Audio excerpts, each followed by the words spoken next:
वालेकुम दोस्तों, कैसे हो आप सब। उम्मीद करती हूँ आप सब खैरियत से होंगे। मैं आपको यूट्यूब चैनल इंग्लिश लिटरेचर पे वेलकम कहती हूँ। आज जो टॉपिक हम पढ़ने जा रहे हैं वो होगी एक टर्म, और वो एक टर्म होगी पोस्ट कॉलोनियल स्टडीज़ से, और उस टर्म का नाम है कॉलोनियलिज़म। कॉलोनियलिज़म क्या होता है? बेसिकली कॉलोनियलिज़म ऐसा टाइम पीरियड, ऐसी टर्म है जो कि उस चीज़ को डिनोट करे जिस टाइम पीरियड के अंदर कॉलोनियल पावर एक कंट्री के अंदर आई और आके वहाँ पे हुकूमत कायम करके जो वहाँ के रिहायशी थे उनको अपना ग़ुलाम बना लिया, उन पे जुल्म व सितम शुरू कर दिया। ठीक है, अब कॉलोनियलिज़म कहते किसे हैं, इस चीज़ को समझते हैं। देखिए, मैंने आपको बताया कि ऐसी पावर जो कि सुपीरियर पावर आके किसी कमज़ोर कंट्री के ऊपर अपनी हुकूमत कायम कर ले, अपनी पावर कायम कर ले, अपनी सुपरमेसी कायम कर ले और उनको सप्रेस करके रख दे, उनको दबाव में डाल के रख दे। इस चीज़ को हम कॉलोनियलिज़म कहते हैं। उनको किनको? जो वहाँ के रहने वाले लोग थे उनको। ठीक है, अब थोड़ा सा क्रिटिकल यानी कि थोड़ा सा टर्म्स के लिहाज से बात करते हैं कि वो लोग जो बैरून मुल्क से आए और दूसरे जो मुल्क था वो मुल्क थोड़ा कमज़ोर था, उस मुल्क पे आए। ठीक है, तो जो लोग आए आके उन्होंने अपनी हुकूमत कायम की उनको हम कॉलोनाइज़र कहते हैं। जिनके ऊपर कायम की, जिनको उन्होंने सप्रेस किया उनको हम कॉलोनाइज्ड कहते हैं। ठीक है, तो क्या हुआ? ऐसा हुआ कि जो सुपर पावर थी यानी कि जो कॉलोनाइज़र थे उन्होंने कॉलोनाइज्ड को सप्रेस कर लिया। ठीक है, और वहाँ पे जिस दौरान वो हुकूमत करते रहे, जितने दौरान वो वहाँ पे रहे, उसको कॉलोनियलिज़म कहा जाता है। उस टाइम पीरियड को कॉलोनियलिज़म कहा जाता है, कॉलोनियल टाइम पीरियड। एग्ज़ाम्पल दे के मैं बता दूँ आपको। अब एग्ज़ाम्पल सुने। 1947 से पहले की बात है कि अंग्रेज़ बरसगीर में आए। बरसगीर में पाको हिंद इकट्ठे रहते थे, मुसलमान, हिंदू, सिख सब इकट्ठे रहते थे। अब अंग्रेज़ों ने, क्योंकि बड़े ताकत वाले थे, आकर वहाँ पे अपनी हुकूमत कायम कर ली। वहाँ के लोगों को सप्रेस करना शुरू कर दिया, वहाँ के लोगों को अंडर प्रेशर कर दिया। अब क्या हुआ?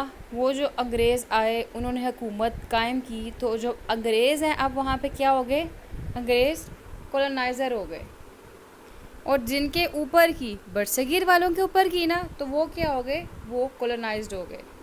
और जिस दौरान तक की, यानी कि जब से वो आए हैं और जब तक वो वहाँ रहे हैं, जितना भी उनका स्टे रहा है वहाँ पे, तो वो टाइम पीरियड क्या हो गया? वो कॉलोनियलिज़म का टाइम पीरियड हो गया, कॉलोनियल टाइम पीरियड जिसको हम कहते हैं। ठीक है, तो वो चीज़ जिसके अंदर कॉलोनाइज़र और कॉलोनाइज्ड की बात की जाए कि कॉलोनाइज़र कैसे आके दूसरे कंट्री के लोगों को कॉलोनाइज्ड कर देते हैं। ठीक है, तो वो बात हम कॉलोनियलिज़म के अंदर पढ़ते होते हैं। ठीक है, इसके बाद मैं जब एग्ज़ाम्पल दे रही थी, 1947 के अंदर पाकिस्तान इंडिपेंडेंस ले ली। पाकिस्तान ने, इंडिया ने भी इंडिपेंडेंस ले ली। पाकिस्तान 14 अगस्त को आज़ाद हुआ और इंडिया 15 अगस्त को आज़ाद हुआ।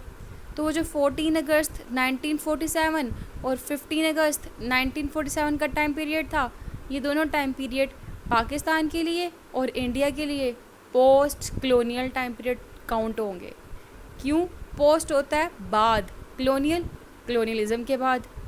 ठीक है, कॉलोनियल पावर के बाद। इन शॉर्ट, अंग्रेज़ों के जाने के बाद का टाइम पीरियड जो है वो post colonial time period count होता है। और जिस टाइम पीरियड तक अंग्रेज़ रहे हैं वो टाइम पीरियड कॉलोनियलिज़म का टाइम पीरियड काउंट होता है।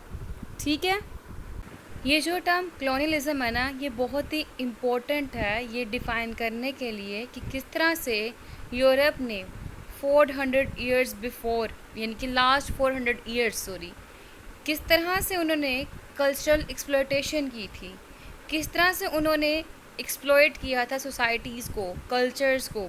हालांकि वो क्या कह के आए थे, वो कहकर ये आए थे कि हमारा पर्पस सिविलाइजेशन देना है, लोग जो हैं बारबेरिक हैं, लोग अनसिविलाइज्ड हैं, they have no norms, they have no cultures, they have no values, they have no ethics। ठीक है, इनको कुछ नहीं पता, and we are here to civilise them, हम यहाँ पे उनको सिविलाइज करने के लिए इस नाम पे ये आए। और पता है इस चीज़ को क्या कहते हैं, इसको कहते हैं white man theory of burden. उन्होंने कहा कि हम वाइट मैन है, हमारे ऊपर बर्डन है, हमने इनको सिविलाइज करना है। ठीक है, वो white man theory of burden के नाम पे तो आए, but they fail to practise this theory. ये थेरी को प्रैक्टिस करने में वो फेल हुए। क्यों? In the name of civilisation they started exploitation, they looting them. ठीक है, वो उनको लूट रहे थे, उन्होंने एक्सप्लॉयटेशन शुरू कर दी थी। ठीक है, तो अब क्या होता है, तो ये जो टर्म है ना कलोनियलिज्म, ये यूरोप का जो इनजस्टिस था ना, उसको डिफ़ाइन करने के लिए बड़ा इम्पोर्टेंट है। ठीक है, उन्होंने क्या किया था, जो वाइट मैन थे उन्होंने कलोनियलिज्म के नाम पे, सिविलाइजेशन के नाम पे कॉलोनीज़ बनाना शुरू कर दी थी। कॉलोनीज़ बना के उन्होंने अपनी कॉलोनियल पावर बना ली थी। अपनी पावर बना के उन्होंने खुद को ही एक्सपैंड करना शुरू कर दिया था। उन्होंने माल को इकट्ठा करना शुरू कर दिया था, दौलत को इकट्ठा करना शुरू कर दिया था। अफ्रीका से आइवरी इकट्ठी की, यानी कि हर एक की जो चीज़ें ख़ास थी ना, उनको इकट्ठा शुरू कर दिया था। बहरहाल जो कलोनियलिज्म टर्म है ना, वो ये चीज़ जो कल्चरल एक्सप्लॉयटेशन हुई है ना, उसको डिफ़ाइन करने के लिए भी बहुत इम्पोर्टेंट है। कलोनियलिज्म जो है ना, वो कॉलोनाइज़र और कॉलोनाइज्ड के कॉन्सेप्ट को डिफ़ाइन करने के लिए बहुत इम्पोर्टेंट है। उम्मीद करती हूँ कि आपको कॉन्सेप्ट कलोनियलिज्म की समझ लग गई होगी कि कलोनियलिज्म वो टाइम पीरियड होता है कि जब अंग्रेज़ आए, सिर्फ अंग्रेज़ नहीं, कोई भी सुपर पावर आई, आके उन्होंने जिस जगह पे हुकूमत की और जिस दौरान उन्होंने जितना ड्यूरेशन तक हुकूमत की ना, वो ड्यूरेशन बेसिकली कलोनियलिज्म कहलाता है। और जिसने हुकूमत की वो कॉलोनाइज़र, जिस पे हुकूमत की गई वो कॉलोनाइज्ड होता है। Thank you so much for watching our video. Please subscribe our channel. If you have any question, you may ask in the comments. मैं इंशाल्लाह ताला आपको जवाब ज़रूर दूँगी। दुआ में याद रखिएगा। अल्लाह हाफ़िज़।